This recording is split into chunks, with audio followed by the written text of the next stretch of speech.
자, 화면 다 보이시죠?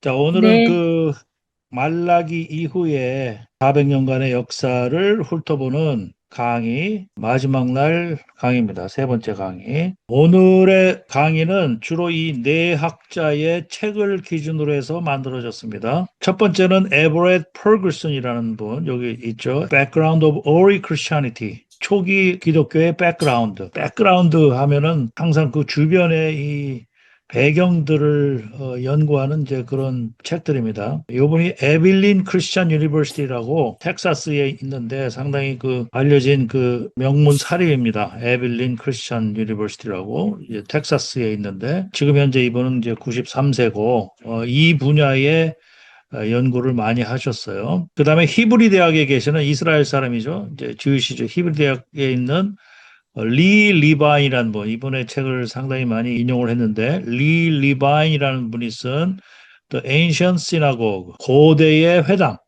회당에 대한 연구는 이분이 이제 큰 업적을 쌓았습니다. 회당에 대한 연구는. 그다음에 제임스 제퍼스라는 분이 이제 바이올라 대학에서도 가르치고 이제 또 여러 대학에서 가르치는 분인데 제임스 제퍼스라는 분이 쓴 그레코 로만 월드, 그레코 로만의 그 세계라는 거죠. 그레코 로만 시대. 우리가 지금 신약을 알려면 이제 그레코 로만 시대의 그 배경을 좀 알아야 되죠. 특히 이제 가르치는 입장에 있는 사람은 이걸 알아야 됩니다. 그다음에 또 존 컬린스라는 사람이 쓴 The Scepter and the Star 그런 책인데 이게 이제 제2성전 때의 그 유대교에 대해서 연구를 한 분인데 예일 대학의 이제 교수입니다. 이제 이런 분들이 쓴 책을 기준으로 해서 이 강의가 이제 만들어졌다는 것을 알려드리고 오늘 주로 커버해야 되는 부분은 이제 로마 시대예요, 로마 시대. 우리 신약 성경 시대는 이제 로마 시대이기 때문에 지난번에 알렉산더 대왕 이후로 해서 네 개의 제국이 통치를 했고 그 중에서도 프톨레마이오스 왕조와 셀루코스 왕조가 서로 이제 유대 땅을 차지했는데 셀루코스 왕조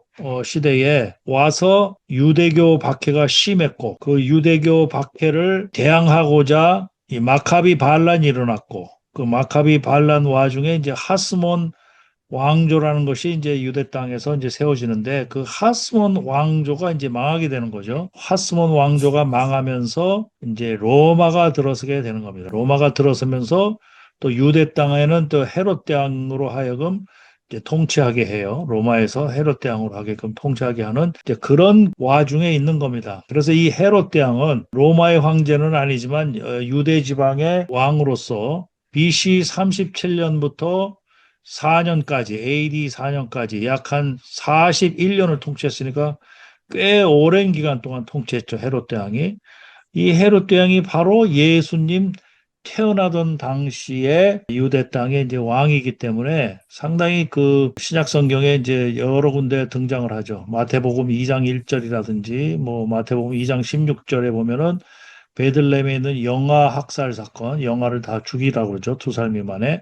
이게 다 이 헤롯 대왕의 으로서 이제 비롯된 이런 일들입니다. 그래서 이 죽이라고 했기 때문에 요셉하고 마리아가 애굽으로 피신하게 되고 그다음에 이제 그 헤롯 성전을 엄청나게 증축하게 되죠. 수룹바벨이 지은 에스라 느헤미야 시대에 에스라 시대에 지었던 그 이 수룹바벨 성전을 엄청나게 증축을 하죠. 수룹바벨 성전은 상당히 작아요. 솔로몬 성전에 비해서. 그걸 이렇게 이제 증축을 한 사람이 헤롯 대왕이다.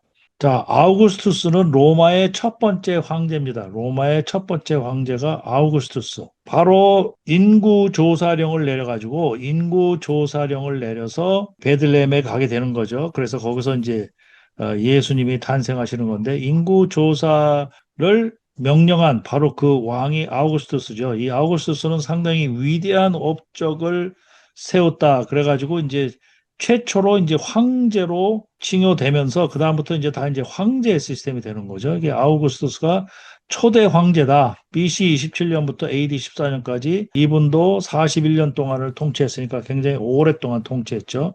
예수님 당시와 예수님의 어린 시절의 왕이라고 황제라고 보면 됩니다. 그래서 이 황제한테도 구주라 그러든지 주라 그러든지 이 복음이라든지 이런 말들이 쓰였어요. 이 로마 시대에. 이게 이제 신약 성경에만 쓰인 말이 아니라 이 황제에도 이런 말들이 쓰였다 하는 걸 알고 누가복음 2장 1절에 바로 이제 예수 탄생의 그 배경이 되는. 근데 여기서 한 가지 아셔야 될 게 한국의 그 신학자들도 정확하게 이 사실을 모르던데 인구 조사령이 내린 거는 어떤 정식의 그 인구 조사령이 시행된 게 아니에요. 아우구스투스 왕 때 이게 이제 때때마다 이렇게 인구 조사를 하는데 인구 조사는 주로 이제 군대에 이렇게 입대시키려고 하는 용으로도 하고 이제 세금용으로도 하고 이제 그렇게 돼서 그거는 정기적인 조사를 하는 건데 이 예수님 당시에는 정기적인 조사를 한 게 아니에요. 그래서 일부 학자들은 그 당시에 인구조사가 없었다라고, 인구조사가 있었다는 기록이 없다라고 주장하는 학자들도 있습니다. 그런데 분명히 성경에는 인구조사차 베들레헴에 간 걸로 돼 있어요. 그러면 그 인구조사는 어떻게 된 거냐? 라고 이제 연구한 그런 이제 학자들도 있는 거죠. 그 인구조사는 특별한 인구조사입니다. 왜 인구조사를 했냐? 어떻게 엄밀하게 따지면 인구조사한 게 아니에요. 그 자기 제국 통치하에 있는 식민지 사람들로 하여금 등록하게 하는 거예요. 그리고 황제한테 맹세를 하게끔 하나의 서약을 시킨 거예요. 황제한테 충성하게끔 하는 서약을 시킨 거예요. 그래서 그걸 oath라고 불러요. OATH, oath라고 부른다. 그래서 oath를 한다는 것은 한 사람마다 개개인이 다 방문을 해서 사인을 받고 해야 되는 과정이기 때문에 황제한테 충성한다는 그 충성문에 사인을 해야 돼요. 그 사인을 하게끔 하는 거기 때문에 인구조사하고 거의 흡사한 그런 그 통계를 낼 수가 있게 되는 거죠. 그래서 이거를 인구조사라고 이렇게 단순히 얘기하면 안 되고 하나의 황제한테 서약을 맹세케 하는 그런 레지스트레이션, 서약식이라고 봐야 됩니다. 그래서 일부의 학자들이 그런 사실을 모르고 정식은 인구조사가 없었다. 성경이 잘못됐다. 이렇게 얘기하는 학자가 있는 거예요. 그걸 아셔야 됩니다. 한국의 신학자들도 모르더라고 이거를. 그래서 그 바리새파라든지 이런 사람들이 이 어스에 참여를 안 합니다. 6천 명 이상이 어스에 참여를 안 해요. 그래가지고 그 사람들한테는 또 벌을 주고 그래요. 이러한 사실들이 초기에 그런 교부들에 의해서 이제 책에 저스틴 마터라는 사람이 쓴 그런 책에 자세히 나와 있는데 그리고 이 당시의 총독이 구레뇨 총독이 아닙니다. 그래서 구레뇨 총독이 아니라고 해서 또 학자들이 그 누가가 구레뇨 총독이라고 얘기한 거 잘못 기술했다 이렇게 얘기를 하는 사람도 있어요. 그 학자도 있어요. 왜냐하면 총독이라는 거는 로마 시대의 역사에 뻔히 나옵니다. 로마 시대 역사에 총독이 누구였고 했던 게 몇 년부터 몇 년까지 누구였고 했던 게 뻔히 나오기 때문에 그런데 구레뇨라는 사람이 등장을 안 해요. 이 총독에. 그럼 어떻게 된 거냐? 왜 누가가 구레뇨를 총독이라고 불렀냐? 그게 바로 특별 인구 조사를 하기 위해서 특별한 서약석을 하기 위해서 이 아우구스투스 황제가 특별히 구레뇨로 하여금 그 인구 조사의 특명을 구레뇨한테 시킨 겁니다. 그렇게 구레뇨한테 황제의 특별한 명령을 받은 그런 사람도 총독이라고 불러요. 그게 한국말로 번역을 하면 그게 총독이 되는 거예요. 영어로는 정확히 다른 말이지만은 그게 한국말로 번역하면 총독이 돼요. 그러니까 행정을 담당하는 총독이 따로 있고 이렇게 인구조사의 그 명령을 하는 그 총독이 따로 있었던 거예요. 그러니까 누가의 입장으로 봤을 때는 구레뇨도 총독인 거예요. 그런데 아이러니한 사실은 이 구레뇨가 AD 8세기 8년, AD 8년, 7년, 8년 이때에 들어가지고 이때는 행정총독으로 다시 옵니다. 구레뇨가. 다시 오기 때문에 일부 신학자들이 예수님 탄생을 AD 7년이라고 보는 그런 사람도 있어요. 한마디로 그 사람은 이러한 사실을 모르고 있는 거예요. 그래서 AD 7년에 예수님 탄생이 아니고 예수님 탄생은 이제 정확하게 보면은 예수님 탄생은 제가 따로 이 강의한 게 있어요. 작년에 3번에 걸쳐서 따로 강의한 게 있다고 여러 가지를 종합한 결과 BC 2년에서 3년, 이렇게 2년에서 3년이라고 얘기하는 거는 계산하는 방식에 따라서 2년이 될 수도 있고 3년이 될 수도 있고 그래요. BC 2년, 3년. 요때에 9월 달에 예수님 태어나신 게 거의 확실합니다. 거의 확실해요. 여러 가지 정황으로 다 계산한 거예요. 그게 이 베들레헴의 별까지도 다 계산한 거. 그러니까 예수님의 탄생 일자를 모른다. 이렇게 얘기하는 사람은 공부를 덜 한 사람입니다.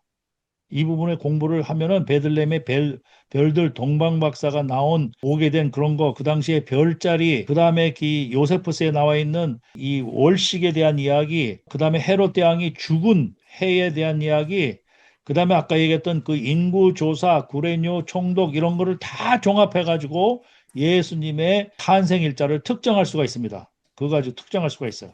거의 확실해요. 그래서 BC 2세기 2년에서 3년 사이에 9월 달이다. 정확하게 날짜까지 찝은 학자가 있습니다. 9월 15일이다 그래요. 그래서 양들이 추워서 나와 있지 못하는 그런 시기입니다. 9월 달이 되면. 12월 25일이 아닙니다. 예수님 탄생이 12월 25일이 왜 12월 25일이 됐느냐 하는 거에 대해서는 또 여러 가지 이유가 있어요. 그것도 이제 별도의 이제 그 강의가 필요하지만 여기서는 이제 이 정도만 얘기를 할게요. 그래서 이 아우구스투스가 바로 예수님 탄생 당시에 인구조사, 더 정확히 말하면 황제에 대한 맹세 서약을 시킨 황제고, 그 맹세 서약하러 각자가 자기의 고향으로 돌아가게 된 겁니다. 그래서 베들레헴에서 예수님이 태어나신 거예요. 그리고 그 이후에 이제 애굽으로 피신했다가 다시 돌아와서 이제 나사렛이라는 곳에서 이제 자라게 되는 거예요, 예수님이. 이제 그런 배경이 있습니다. 티베리우스 황제는 AD 14년에서 37년, 요 시기를 가만히 보면 예수님이 십자가에 못 박혀 돌아가셨을 때에 로마 황제가 티베리우스구나. 이걸 알 수가 있어요. 예수님이 십자가에 못 박혀 돌아가셨을 때에 로마 황제는 티베리우스다. 한글 성경에는 디베료 황제라고 나옵니다. 디베료 황제. 디베료 황제가 통치한 지 15해에 본디오 빌라도는 유대의 총독으로 이렇게 이제 나와 있어요. 누가복음 3장 1장에 그때의 황제가 티베리우스입니다. 그다음에 칼리굴라라는 황제가 있어요. 이거는 성경에 별로 이렇게 많이 나오질 않아요.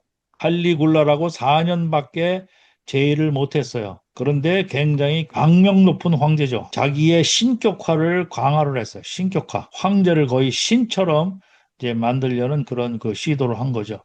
그래서 이 유일신 신앙과 황제 숭배와 이제 충돌하기 시작하는 거예요. 그 전에는 로마의 이 사람들과 이런 종교적인 문제로 별로 안 부딪혔어요. 왜냐하면 로마는 이 다신교 사회이기 때문에 어떤 신을 믿든 그거는 허용을 했어요. 그 대신 황제한테만은 이 숭배를 해라. 황제한테 숭배를 해라. 니네 신도 숭배하는 거 좋지만 이 황제한테 숭배를 하라. 근데 이건 이제 기독교인들은 이거를 용납할 수가 없는 거죠. 유일신 신앙 사상이기 때문에 다신교의 사회가 아닌 거예요. 이게 이 고대 근동을 보면 유일신 신앙을 가지고 있는 것은 바로 야훼 하나님 그 신앙밖에 없어요. 나머지는 전부 다신교입니다. 예외가 없어요. 다만 그 이집트 바로 왕 때, 이집트 18왕조 때 출애굽 후에 아메노텝 4세라는 사람이 있어요. 출애굽 때의 왕이 아메노텝 2세인데 아메노텝 4세 때에 와가지고 잠시 유일신 사상을 보급을 해요. 유일신 사상. 태양신을 유일신으로 모셔라라고 보급을 하고 잠시 그렇게 한 적은 있어요. 그런데 그 아메노테 4세가 나중에 이름을 바꿔가지고 아케나텐이라고 불러요. 아케나텐이라고 불러서 이 아케나텐이라는 사람이 이집트에 가보면 엄청나게 많이 등장합니다. 아케나텐의 사람이. 그 사람이 태양신을 모시라고 유일신 사상을 잠깐 시작한 적이 있지만 거의 대부분 고대 근동에는 전부 다신교사입니다. 그러니까 이때부터 유일신 신앙을 가지고 있는 이 유대교하고는 부딪힌 거예요. 주변 사람들이 왜 니네의 신만 옳다고 그러고 니네의 신만 맞다고 얘기를 하느냐라고 이제 해서 이제 부딪히기 시작한 겁니다. 그거는 사실 지금도 마찬가지예요. 지금도 왜 예수 그리스도를 통하지 않고는 왜 예수 그리스도만 통해야 구원이 일어나느냐라고 질문하는 이 타 종교 사람들이 많은 거예요. 그거에 대해서 정확하게 설명을 할 줄 알아야 됩니다. 칼리굴라라는 사람이 여기 성경적인 근거를 보면 데살로니가 후서 2장 4절에 그는 대적하는 자라 범사에 일컫는 하나님이나 숭배함을 받는 것에 대하여 스스로 높이고 하나님의 성전에 앉아 자기를 하나님에 내세우느니라고 사도 바울이 지적했던 이 황제가 바로 이 칼리굴라를 염두에 두고 하는 얘기입니다. 그 다음에 클라우디스 황제가 AD 41년에서부터 54년 사이에 요 당시를 잘 봐야 됩니다. 사도 바울이 활동하던 시대입니다. 사도 바울이 활동하던 시대의 황제는 클라우디우스 황제다. 그래서 사도행전 18장 2절에 보니까 글라우디오가 이렇게 돼 있어요. 글라우디오가 모든 유대인을 명하여 로마에서 떠나라 한 거로. 자, 클라우디우스가 로마에 사는 유대인을 전부 추방했어요. 로마에서 다 떠나라. 왜 이런 추방령을 내렸냐? 유대인들끼리 이거는 이제 학자들이 이제 이 연구를 한 거예요. 왜 글라우디오가 로마에서 떠나게 했느냐? 떠나게 한 이유에 대해서 유대인들끼리 싸움이 붙었다는 거예요. 유대인들끼리 이제 예수 그리스도를 놓고 이제 서로 자기들끼리 이제 갈등이 빚어진 겁니다. 예수 그리스도를 믿는 사람과 그렇지 못한 사람들과의 갈등이 심해져 가지고 막 이렇게 싸움으로 번지고 하니까 니들 다 골치 아프다, 다 나가라 해가지고 이제 다 로마에서 내쫓아서 이걸로 인해서 이제 브리스길라와 이제 아굴라가 브리스길라하고 아굴라 성경에 나오죠. 사도 바울의 엄청난 동역자죠. 브리스길라하고 아굴라가 이때에 로마에서 떠나서 이제 사도 바울하고 이제 합류하게 되는 거죠. 자, 사도행전 11장 28절 30절에 보니까 아가보라는 한 사람이 성령으로 말하되 크게 흉년 들리라. 아가보라는 사람이 성령으로 말해서 흉년 들리라라고 얘기했는데 이게 실제로 이 클라우디우스 황제 때 실제로 이 제국적인 아주 흉년이 발생합니다. 이때에 흉년이 발생했다. 그래서 사도행전 11장 28절에서 30절 여기에 이제 배경이 되는 황제가 이 클라우디우스 황제다. 자, 그 다음에 그 악명 높은 네로 황제입니다. 네로 황제 AD 54년에서 68년. 이때에 로마에 대화재가 발생하죠. 이 네로에 대한 영화를 보신 분은 아마 이거를 기억하실 거예요. 저도 어렸을 때 이 영화 본 기억이 나는데, 이제 그 대화재가 로마에 일어났는데, 이거를 전부 기독교인들이 했다라고 이제 기독교인들을 이제 희생양을 삼은 거죠. 희생양을 삼아서 이 엄청난 기독교인에 대한 박해가 일어나는 거죠. 그래서 이제 기독교인들은 뿔뿔이 흩어지고 이제 도망 다니고 이렇게 하는 거죠. 사도행전 25장 11절에 바울의 이제 황제한테 이제 상소하는 장면이 나오는데 이때 그 황제가 바로 네로 황제 때 얘기다. 베드로, 바울, 순교, 전승과 연결되는 바로 이 황제가 이제 네로입니다. 요때 이제 베드로하고 바울이 이제 순교한 거죠. 네로 황제 때. 요한계시록 13장 18절에 666을 네로와 연결하는 그런 해석이 있는데 그리고 사도행전 25장 11절에 이게 내가 가이사에게 상소하노라. 가이사한테 상소한다는 거예요. 사도 바울이 가이사한테 상소한다 그랬어요.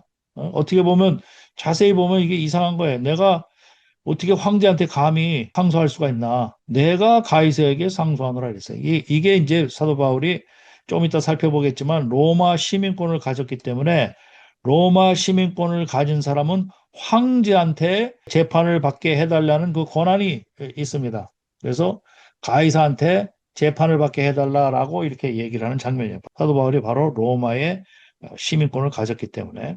그 다음에 베스파시아누스라고 AD 69년에서 79년. 이게 이제 요 당시에 이제 신약 성경들이 막 이제 쓰여지기 시작하는 시기죠. 이게 신약 성경들이 많이 쓰여지는 시기가 요 바로 베스파시아누스라는 그 시대에 되는 거고 요때에 예루살렘이 멸망을 하죠. 그 다음에 성전도 파괴가 되는 거죠. AD 70년에 요 연도는 좀 기억해 두는 게 좋습니다. AD 70년에 예루살렘 성전이 파괴돼서 이제는 더 이상 성전 시대가 아닌 거야. 이때 이제 꼭 성전에 가서 예배하고 그랬던 시대가 이제 지나고 이미 많이 번져 있는 회당에서 이제 예배를 하기 시작하는 거죠. 회당에서 굉장히 많이 회당이 퍼져 있었습니다. 이 당시에 그 400년 동안에 준비시킨 것 중에 하나가 바로 회당이에요. 자, 마태복음 24장 1절 2절, 누가복음 21장 20절 24절에 성전 멸망을 예수님께서 예언을 하셨죠. 누가복음 21장 20절에 보니까 예루살렘이 군대들에게 에워싸이는 것을 보거든 그 멸망이 가까운 줄 알라. 예수님이 이제 이 예루살렘의 멸망을 미리 이제 예언을 하신 거죠.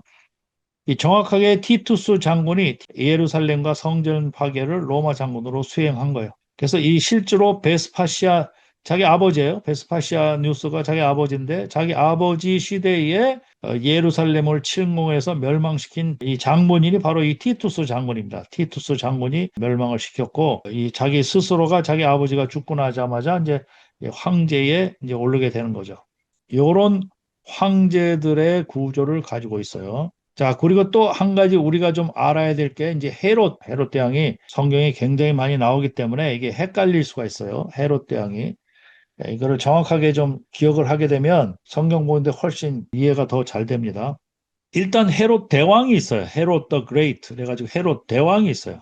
이게 이제 얘기했듯이 BC 37년에서부터 예수님 탄생시까지 AD 4년 정도에 이르기까지 이제 유대 지방을 다스린 왕이죠. 헤롯 대왕. 이거는 주이시가 아니에요. 이건 이두메 사람이라고 그래. 이두메. 에돔족 속에. 예수 탄생 당시 유대 왕이고 동방박사의 방문을 받고 굉장히 불안해했어요. 그 성경에 보면 동방박사가 왔다라는 얘기를 듣고 불안해해가지고 이 2살 미만의 영아들을 다 죽여라 이렇게 한 거잖아요. 자기의 정통성이 없으니까 주의시도 아니고 정통성이 없으니까 자꾸 이런 겁을 먹는 거예요. 정통성을 가진 이 다윗 가문의 그런 사람이 와서 자기 그 왕을 못하게 할까 봐 왕이 이제 될까 봐 이제 이 불안해 하는 거죠.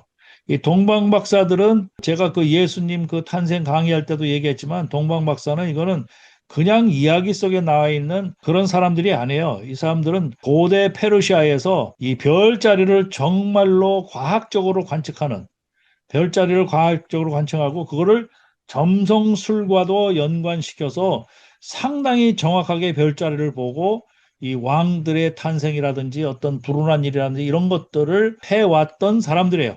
영어로는 머자이라고 부르는데 한국말로는 왜 동방박사라고 얘기를 했는지는 모르지만 이게 얼핏 보면 상당히 아주 이름이 이뻐가지고 동방박사 이뻐가지고 좋은 면도 있지만 어떻게 보면 상당히 좀 미스테리하게 이야기 같은 느낌을 주는 것도 있어요. 이야기 같은 어떤 사실보다는 이야기 속에 있던 인물 같은 그런 그 느낌을 주는 게 있어요. 실제로는 그런 과학적인 관측을 했던 그 이 집단들이에요. 페르시아 지방에서 굉장히 발달됐었습니다. 그 페르시아 지방에 이런 그 별들 관측하고 하는 거. 그런 사람들이 별의 움직임을 보고 방문을 한 거예요. 실제로. 그러니까 그 사실을 안 헤롯 대왕이 왕이 태어났다. 그럼 나는 뭐냐? 그래가지고 굉장히 불안해한 거죠. 베들레헴 영아들을 다 학살시킨 거고 이런 배경이 있는 겁니다.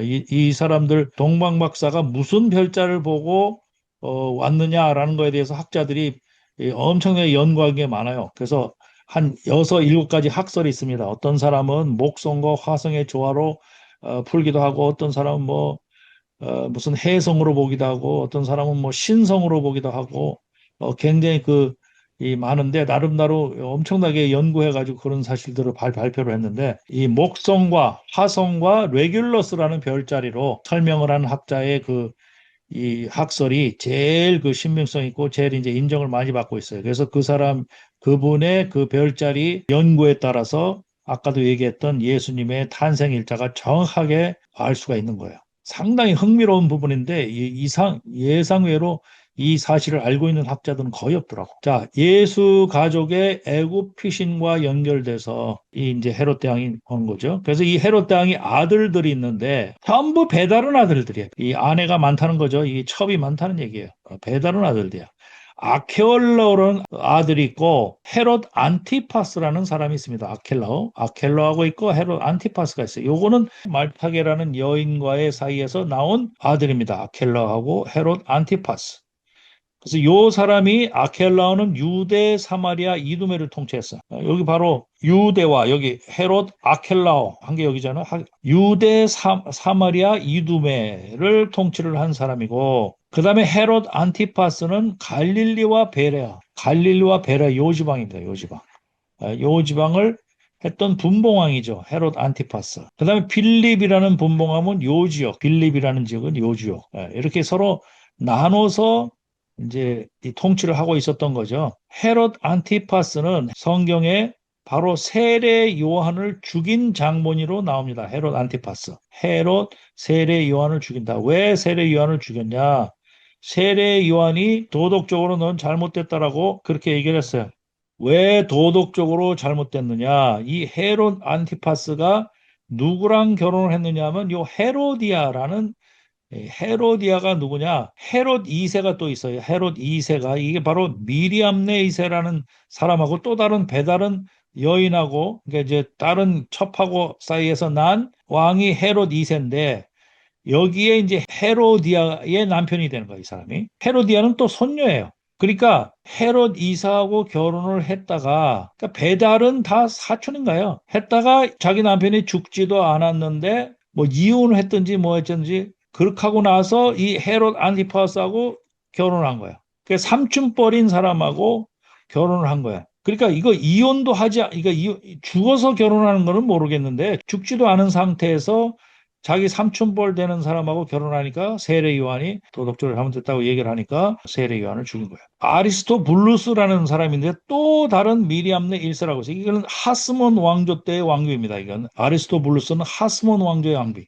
하스몬 왕조의 왕비하고 또 한 거는 이게 헤롯이 자기가 정통성이 자꾸 유대인이 아니라서 정통성이 없으니까 좀이라도 정통성을 가지려고 이 하스몬 왕조는 유대의 그 왕조 아닙니까? 마지막에 망하기 전에 하스몬 왕조의 왕비 미리암네 1세라고 또 결혼을 하는 거야. 거기 사이에서 난 아들이 아리스토블루스 4세인 거야. 아리스토블루스. 이게 바로 이제 아그리빠.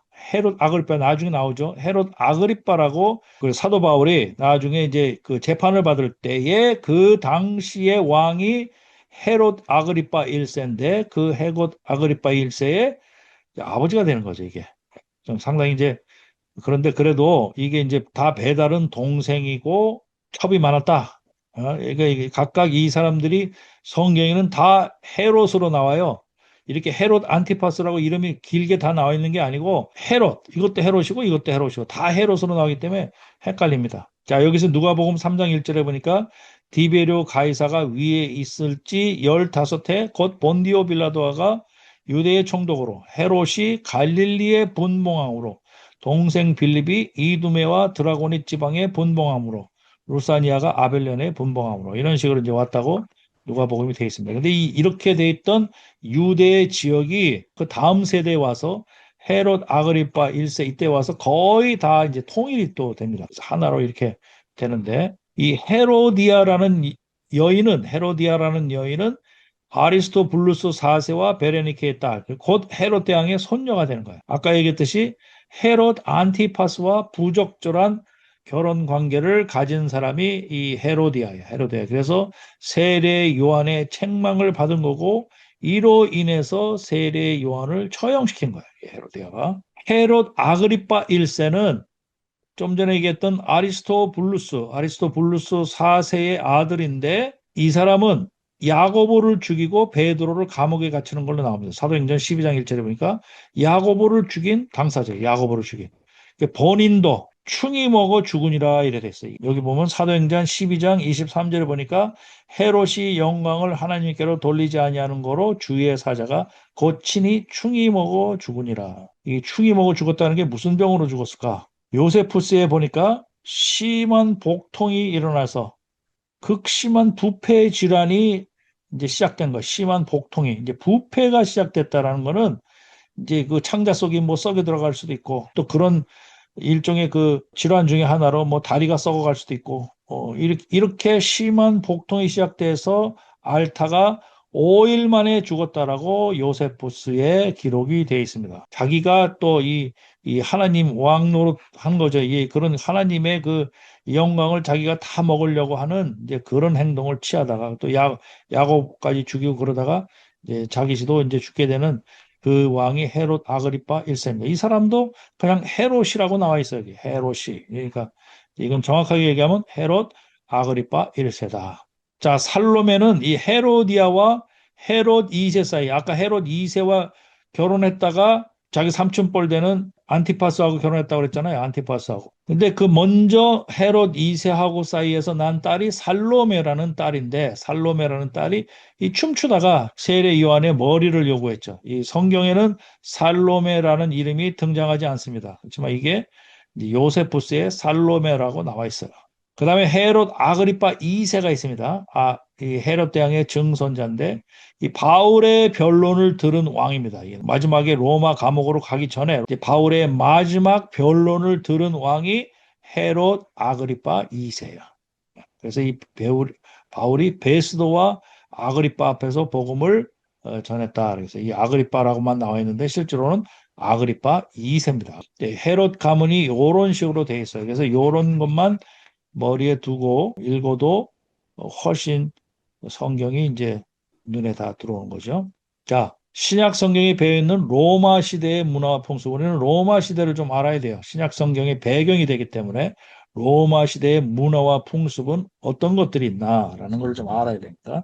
한 10가지에 걸쳐서 제가 조사를 했는데 첫째, 아까도 얘기했듯이 다신교 사회입니다. 그래서 신약 성경에도 곳곳에 다신교에 대한 모습이 나타납니다. 사도행전 14장 11절, 13절에도 보니까 루스드라에 가서 사도 바울이 복음을 전파할 때 그 루스드라 사람들이 바울과 바나바를 헤르메스와 제우스로 오해했다. 여기서 기적이 일어나니까 헤르메스 아니냐, 제우스 아니냐 뭐 이런 식으로 이제 다른 신으로 오해를 하는 거죠. 이게 이런 신들이 굉장히 유행했다는 것을 알 수가 있죠.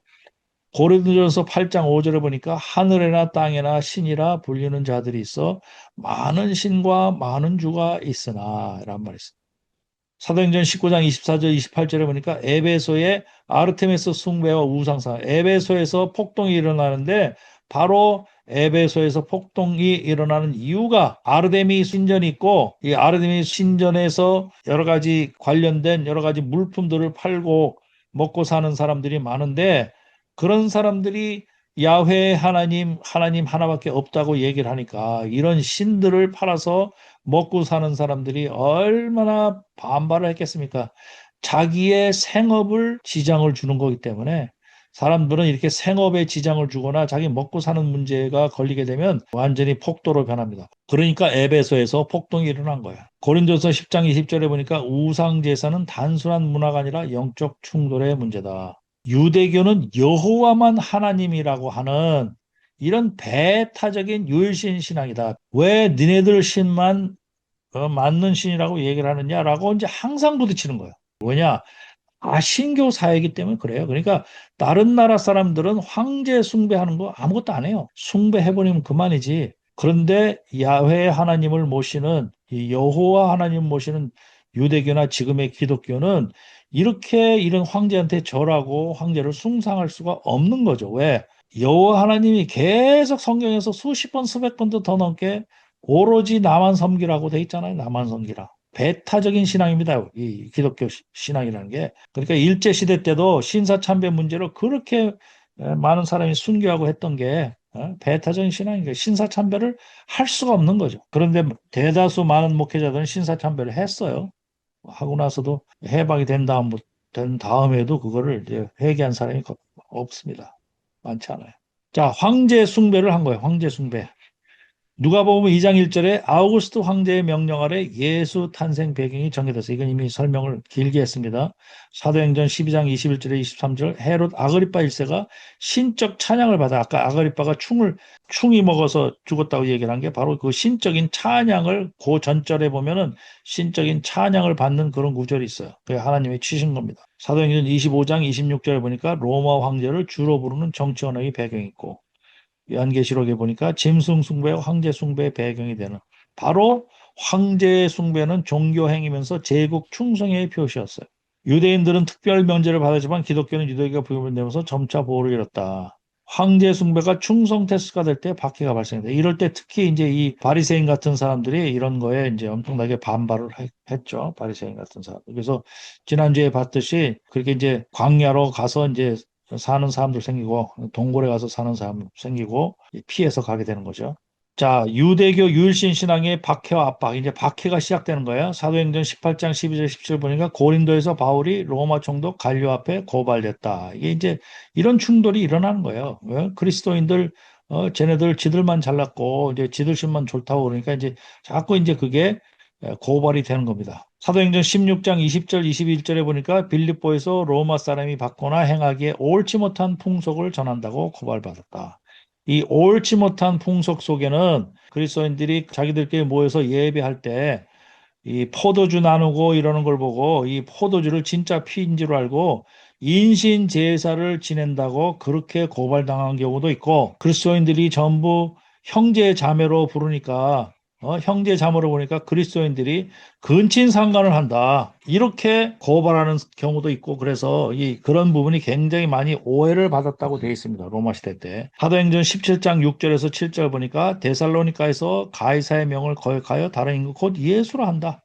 황제만 임금이라고 해야 되는데 다른 임금을 또 예수라고 한다니까 이게 이제 황제든지 열받을 노릇이 되는 거죠. 유대교는 로마 제국 안에서 전통 종교로 관용을 받았지만 유월신 신앙은 점점 이제 다신교 사회에서 이제 부딪히기 시작하는 겁니다. 황제 숭배 거부는 종교 문제뿐만이 아니라 제국 충성 거부로 해석될 수가 있어요. 제국에 충성하는 것이 아닌 걸로 그렇게 생각될 수도 있는 겁니다. 성경의 현장을 찾아가는 여기는 갱한TV. 성경의 현장을 찾아가는 여기는 갱한TV.